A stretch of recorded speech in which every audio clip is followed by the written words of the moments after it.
And the ABC's chief political correspondent Mark Simpkin joins me now from Canberra. Mark, given the bitter divisions that are already apparent, will this be a dysfunctional parliament?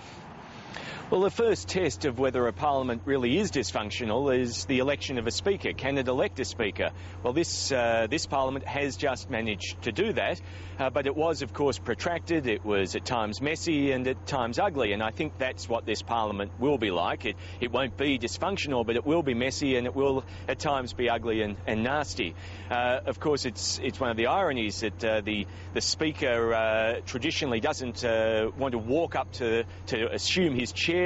He or she has to be dragged up, a show of reluctance. Maybe this time there wasn't much acting going on, because by giving up that speaker, Labor, of course, just has a one-vote majority, and that's only assuming that it gets the support of the crossbenchers that have pledged to support it, but only pledged to support it in certain issues, supply, no confidence motion, not on other votes. So it could be a very messy situation indeed, and that is also, of course, why we're watching so closely this deputy speaker vote this afternoon, something traditionally no one has cared about. So what now is the challenge for the opposition? Well, Tony Abbott spoke in the chamber just a short time ago, saying that his job was to hold this government to account, and he said that there was no point in embracing false compromise.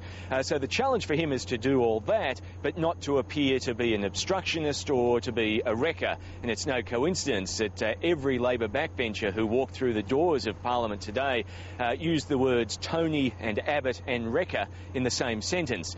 Now, one of the challenges there, of course, is this issue of the pairing of the Prime Minister. Tony Abbott wants to stop the Prime Minister going to what he calls talk fests. But how far do you push that? Was the Copenhagen Climate Change Conference a talk fest or a key international meeting? And of course, it may all be a bit of a storm in a teacup, that one. Kevin 747, as he was called, only missed 10 sitting days in 3 years. Mark Simpkin in Canberra, thank you. Thanks.